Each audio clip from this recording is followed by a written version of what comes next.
Today, on This Week in Iowa, a former state agency head is claiming he was fired for speaking up. Then the big headlines from the second round of presidential debates, plus someone not on the stage, a comedian running for president, and what a bill in Congress could do to help the DOT. Hi, everyone, and thank you so much for joining us here on This Week in Iowa. I'm Sabrina Ahmed. A former state agency head says he was fired for asking for a legal opinion on a staffer's pay. Now, Jerry Foxhoven is going to file a claim for wrongful termination under the whistleblower laws. Foxhoven was appointed head of the Department of Human Services in 2017. The governor's office had someone from their staff come help with Medicaid and DHS. After a while, Foxhoven said that staffer no longer was assisting with the Medicaid program, as she was now the deputy chief of staff. So he was wondering if it was legal for DHS to continue paying her. Foxhoven says he told the governor's chief of staff, Sarah Craig Gonagall, that he was going to reach out to the Attorney General's office and ask for a legal opinion. The day before he was going to send that email, he was asked to resign.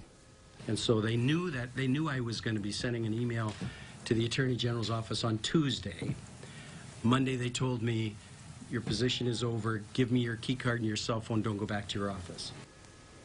Reynolds claims that Foxhoven never raised any issues with her or her staff. Now, under Iowa law, Reynolds has to provide reasons or rationale for why a state employee is fired or is asked to resign. She was asked by reporters this week before Foxhoven's press conference if she's been forthcoming with information. I have set the record straight. I have said I made the decision to go in a different direction. I think, look at some of the articles that you all have written. I think you would agree that maybe the agency isn't where it should be. And so I think this is an opportunity to really help the workers at DHS, provide them the tools that they need to take the agency to the next level. I believe there is an opportunity to do that.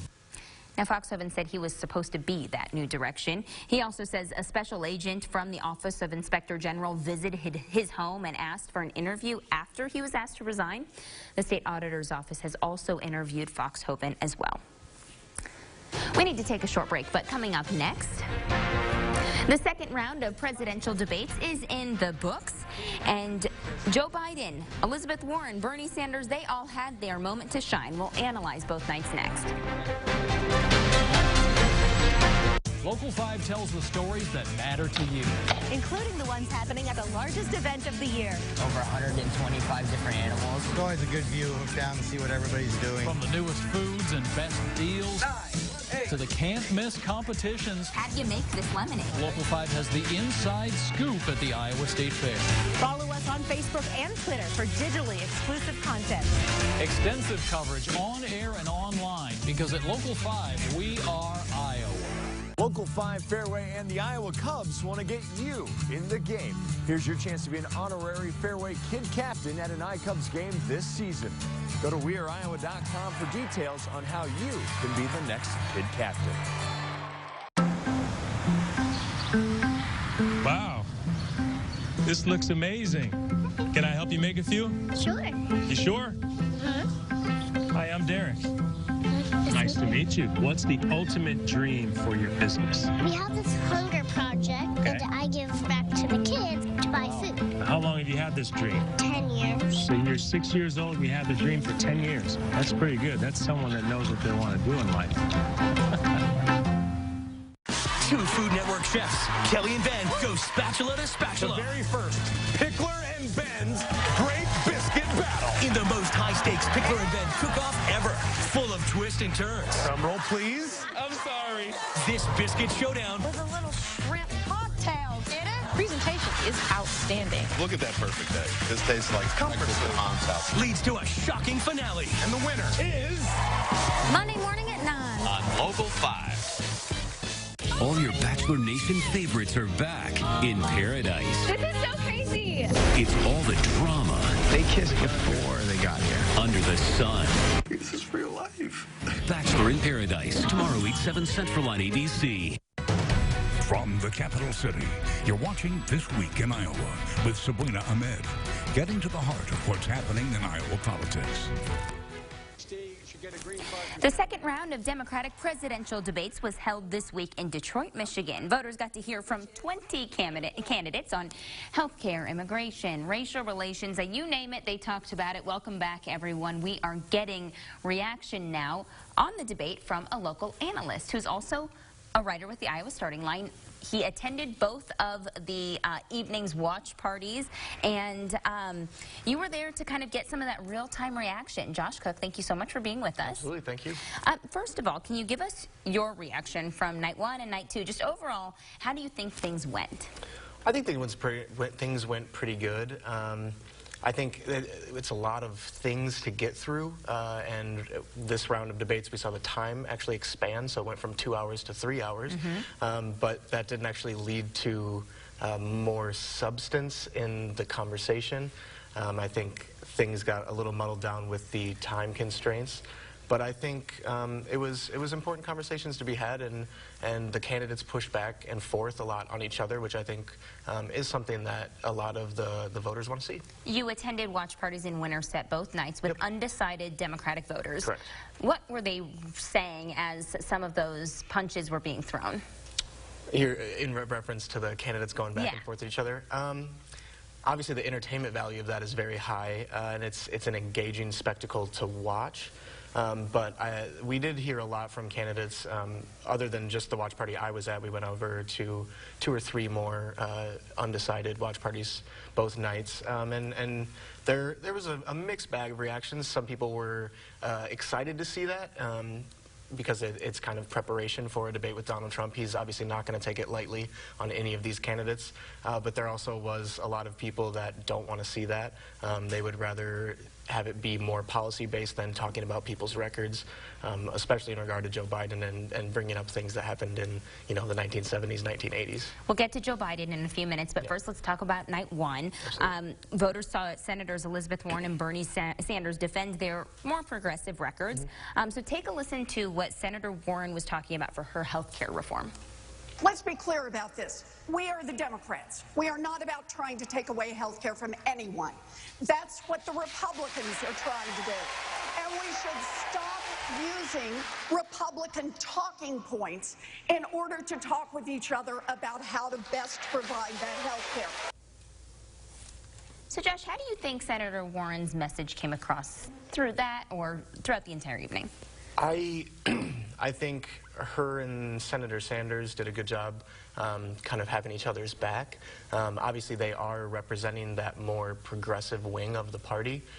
So there's a lot of moderate candidates in the race, and they obviously wanted to take their shots at Medicare for All and some of these really progressive policies that Elizabeth is putting forward. But I think the general reaction that we got is that Senator Warren did a really good job on stage.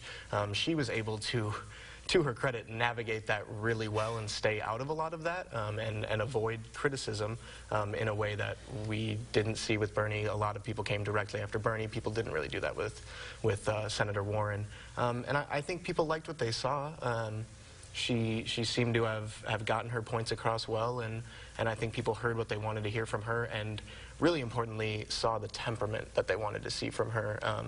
She was very on brand with how she engaged on the stage, and I think that was really important to a lot of people. So I'd like to talk about some of the Medicare for All discussion that happened, specifically an exchange between Tim Ryan of Ohio, who sparred with Sanders on this topic. Yeah. You're laughing, so take a listen. Medicare for All is comprehensive. It covers all health care needs. For senior citizens, it will finally include dental care, hearing aids, and eyeglasses. But you don't know. Second of all. You don't know that, Second Bernie. of all. We'll come to you in a second, I do know, and I wrote the damn bill. Senator Sanders does not know all of the union contracts in the United States. I'm trying to explain that these union members are losing their jobs. Their wages have been stagnant. The world is crumbling around them. The only thing they have is possibly really good health care. And the Democratic message is going to be, we're going to go in, and the only thing you have left, we're going to take it, and we're going to do better. I do not think that's a recipe for success for us. It's bad policy, and it's certainly bad politics. I wrote the damn bill. That was tweeted thousands of times and was clearly a memorable moment of the debate. A lot of people, that's the only quote they have from the debate. Yeah. But you mentioned that Bernie Sanders wasn't necessarily received as well as by the people who you were participating in these watch parties with. I think overall the general perception was good. The split between the Warren and Bernie people is kind of on that temperament basis. Right. That's Bernie's brand. Another candidate called him out for throwing his hands up in the air, and that is Bernie. Tim got after him for yelling at one point, saying you don't have to yell. But yeah, I mean, I think the overall reception was generally positive for those progressive wing Democrats that are looking at those two candidates as their top. But yeah, obviously his style of debating, there are people that are a little bit turned off by the yelling and stuff. We have less than a minute left, so I just want to get your thoughts. Overall, how was night 2 received by the people who are these undecided voters that you were watching the debate with? I think we really saw a mixed bag out from everywhere that we went. There were people who liked what they saw. They liked the entertainment value. They liked that the debates seemed to be prepping the candidates to be challenged at the next level in the general election. But there were also people that thought it was unfair how hard the candidates went after Joe Biden, and just think it's kind of a waste of time to be going backwards in people's record and looking at some of these things, especially when they've happened so long ago. Joe Biden now, since then, has said, well, it's unfair how much everyone's attacking Obama's legacy. Do you agree with that?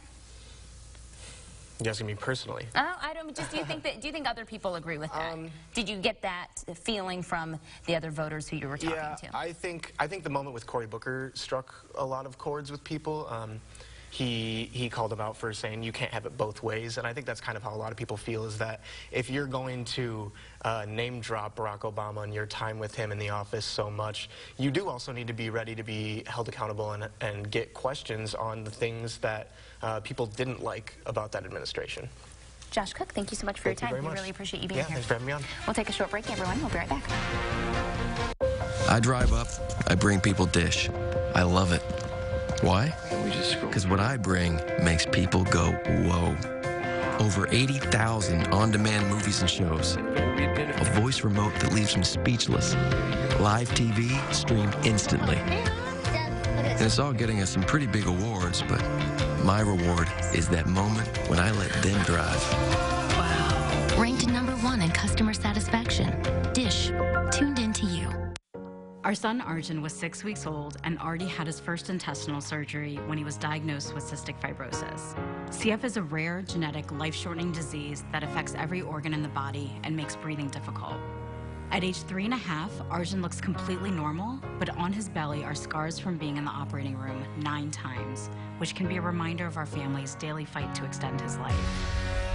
Thanks to the Cystic Fibrosis Foundation, we know we are not in this fight alone. When the foundation was founded in 1955, children with CF rarely lived long enough to attend kindergarten. Today, thanks to the foundation's groundbreaking research, advocacy, and care, some people with CF are attending college, getting married, and starting families. But there is still much work to be done.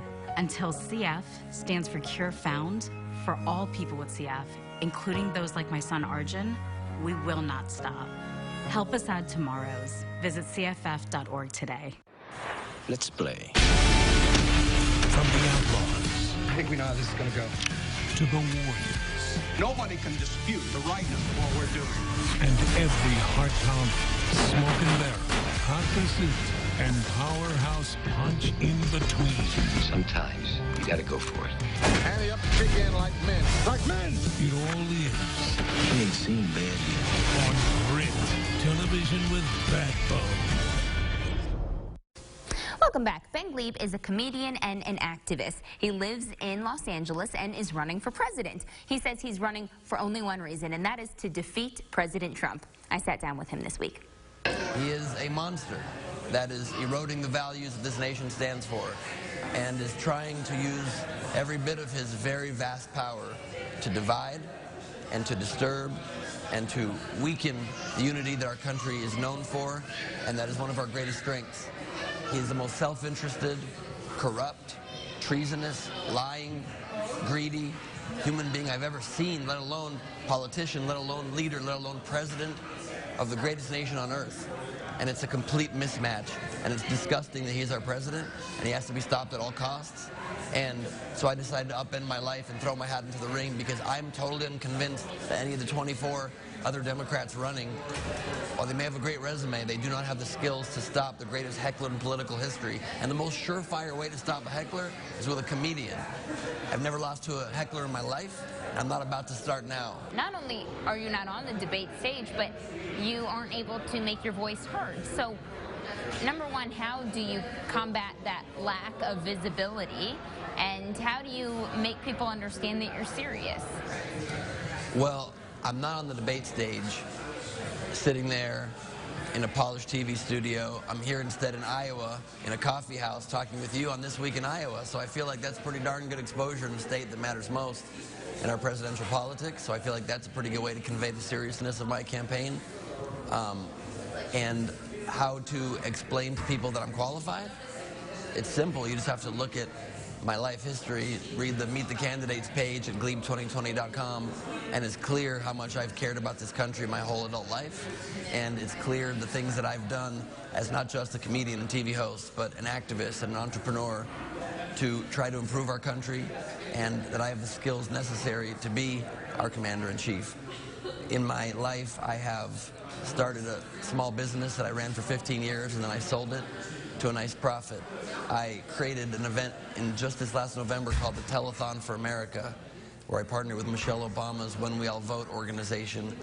A completely nonpartisan event, however, solely with the goal of increasing our country's voter turnout in the midterms, with the goal of helping us create historic turnout, let alone sitting on the board of advisors of the Harold Robinson Foundation, an amazing charity organization that sends underserved children to camp for the first time in their lives and changes their horizons. And I go to that camp and I teach them improv and I dance with them and hang with them. And that's the kind of hands-on things that I've done just in my private life because I care so much about people and I want to help people. And I think the only qualification you need these days to be president is to actually care, to actually have a heart, to actually love the people in this country and to want to help them. And I've proven that every day of my life through trying to make people laugh in towns big and small in my stand-up career, or trying to help them directly in the activist and charity work that I've done. And just by the heart, I think that's evident in speaking with me. And I think far too many of our politicians are just these career politicians that are cautious, and they intellectually say they want to help, and they may want to help. But they're so removed from the everyday struggles of people that they don't seem to feel the urgency. So what would you say is the number one issue facing Americans and Iowans right now?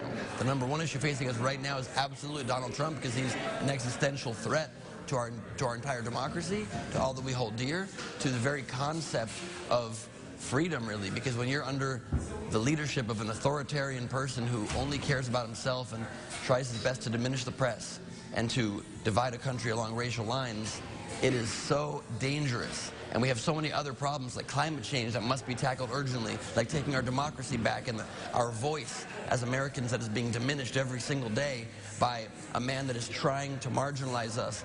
And we're unable to move on to the problems, to a shrinking middle class, to lower income workers who are unable to pay their bills because we have somebody who keeps trying to legislate towards the very, very top few and help his rich buddies and does not want to help the individual Americans that make up the fabric of this country. And he's doing it by division. So if we don't stop him, we have no ability to advance any of the other essential priorities that our country is facing. And we're not being strategic as a Democratic Party in stopping him. We don't have any actual unique approach other than my campaign to stop him, to combat somebody with unique political skills in a way that only I, as a comedian and a trash-talking comedian, that can do. You called yourself a trash-talking comedian, but a lot of the problems that people feel like are happening in our country is the negative rhetoric, that we need to rise above that. So how does a trash-talking comedian have the ability to rise above that? Because the negative rhetoric comes from a troll, heckler, small, horrible, pathetic little man in the White House. And the way you rise above it is by pointing that out, by defeating it, by marginalizing that, by shrinking that. The only way to rise above the loudest menace with the loudest voice and the biggest megaphone on planet Earth is to crush it. You do not do that by ignoring it. It gets stronger. You don't do it by letting him have his way with our country and fester like a cancer that grows and grows and grows. You cut a cancer out. and you do that by being very aggressive in your treatment. You cannot be polite during a time when we're fighting for the values of our future. As soon as Trump is out of office, we will return to unifying the country, we will return to bringing ourselves together, and during this campaign we will unify the country against our common enemy, which is the President of the United States. We'll take a short break. You're watching This Week in Iowa. Now you can get real health care for as little as $6 a day. Yes, save over 50% on your current monthly health care payments. Our plans are perfect for people that are self-employed, don't get health benefits where they work, or just want to pay less for their current health care coverage. And coverage is guaranteed regardless of your medical condition. Save up to 50% on your family's health care benefits. Call right now for a free health care quote starting at just $6 a day. Nothing compares to Iowa State Fair favorites. And this year, we want the Local 5 Giant Slide to be yours. Rising 50 feet high, it's one of the most iconic features of our state fair, and we want you to ride for free. Go to the weather page on the We Are Iowa app for the keyword, then sign up on our contest page for your chance to win a Ride Fun pack. Plus, visit iowastatefair.org for a list of attractions you can see August 8th to 18th. Make sure the Local 5 Giant Slide is at the top of your favorites list. Attention cancer victims who use the weed killer Roundup. A federal jury unanimously found that Monsanto's popular weed killer Roundup was a substantial factor in causing cancer. You may be entitled to substantial compensation. If you or someone you love used Roundup and were diagnosed with cancer, call the number on your screen now. Don't wait. There may be time deadlines to file a claim. Call 800-840-6442. That's 800-840-6442. At Local 5 on your side means answers to your questions. And we're just doing the stories that the community wants us to do, to empower you with something as a viewer that you can move forward with. What drives these people to go above and beyond and be exceptional Iowans? That's stuff we can all use in our own lives. To be able to be that line of connection for people is huge to them. And they can reach out to Local 5, and they're going to get answers.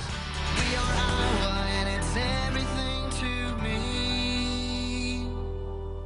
You're watching This Week in Iowa, Sunday morning talk focused on the political scene in Iowa. Welcome back, everyone. We are joined now by the Director of the Department of Transportation, Mark Lowe. Director Lowe, thank you so much for being here. Yeah, thanks for having me, as always. Okay, so I want to start by talking about a bill that this week that was introduced that would have some significance in boosting rural infrastructure, particularly in transportation, of course. It made it through a big hurdle. So talk to me about why this kind of funding is so essential for our state. Yeah, well, and I would say it's not just rural infrastructure, but infrastructure statewide. So at the state, county, and city level, we all rely to some extent on federal funding for that. So we have, I would say, in the state in a given year, we have about $2.1 billion that comes in for road and bridge infrastructure throughout the state, and about a fourth of that comes from federal funding. Now, right now, that's under an authorization called the FAST Act, so we're getting about $500 million a year that comes into the state for funding at all three levels.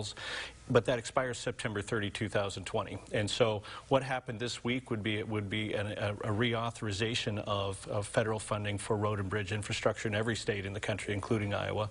And it's a promise to increase that level of funding by about 27%, which is very important. So for us, it's really important because we're planning programs 5 years in advance. And so right now, our 2020 to 2024 program only has assured funding for that first year, and every year after that is uncertain until they finish passing this bill and reauthorizing that federal funding. And at the state level, that's about we have a $3.5 billion program over 5 years, about $800 million per year. About half of that comes from federal funding. So without that certainty, we really have some uncertainty in terms of what we're going to be doing. And so it's important that they're taking this on now and doing it with urgency. And planning is integral for you guys to succeed. Yeah, none of the projects that we do are just sort of spur-of-the-moment projects. They're projects that need planning over time, because often we're talking about right-of-way acquisition as well as just design and all of the things that we have to do then to go and bring in a contractor who's going to do that work over a period of time for some of these larger projects. I want to talk about that planning. How do you decide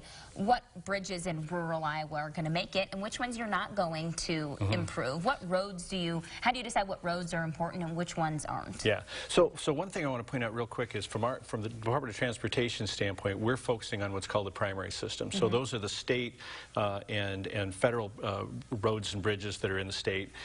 When you look at the roads, we have about 9,000 out of 115,000 lane miles. That's 8% of all the roads. But that 8% of all the roads carries about 68% of all traffic and over 90% of heavy truck traffic, right? So from that perspective alone, we've already prioritized roads and bridges just based on what they're doing and what they're carrying. But then as we work through a given program year, we're getting information from a variety of sources. We have 6 districts throughout the state that know and understand the condition of the roads and bridges and what their needs are. We're taking information from traffic counts. We're taking information from the cities and counties that we serve and the constituencies and businesses that they serve. And then we also have a very disciplined prioritization process that starts to evaluate condition, traffic counts, safety issues, those types of things. They all come into recommendations for projects that we're doing throughout the state. Now, we also have a transportation commission that then helps us make that final programming decision. So we have a transportation commission that's independent of us, that's a 7-person commission appointed by the governor and approved by the Senate that then helps make those prioritization decisions and approve a final program each year. Our program comes out in June and then carries through for the next 5 years. We have like 15 seconds left, but how much does flooding, when like I-29 is underwater, how much does that impact what you guys do? Yeah, luckily part of what happens there is much of what we're dealing with there is dealt with federal emergency funds so that it doesn't impact our program, but we do have some improvements that we're making in those areas that then become program that we work with on our commission. So. Mark Lowe, thank you so much for your time. I always wish we had more time. Yeah, I'm always happy to come back. We'll take a short break. We'll be right back. It's in our nature to explore the possibilities and embrace the unknown. We travel the same road, knowing the unexpected may occur. When you need us, we'll be there. If you're injured in a motorcycle accident, call 1-800-LAW-TIGERS, Iowa's motorcycle lawyers. Savor the simple of Kemp's new Simply Crafted ice cream. No artificial flavors, just loads of pure goodness. Kemp's, good comes around. Wow, this looks amazing. Can I help you make a few? Sure. You sure? Hi, I'm Derek. Nice to meet you. What's the ultimate dream for your business? We have this hunger project that I give back to the kids to buy food. How long have you had this dream? 10 years. So you're 6 years old and you had the dream for 10 years. That's pretty good. That's someone that knows what they want to do in life.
Thanks for watching. Have a great week.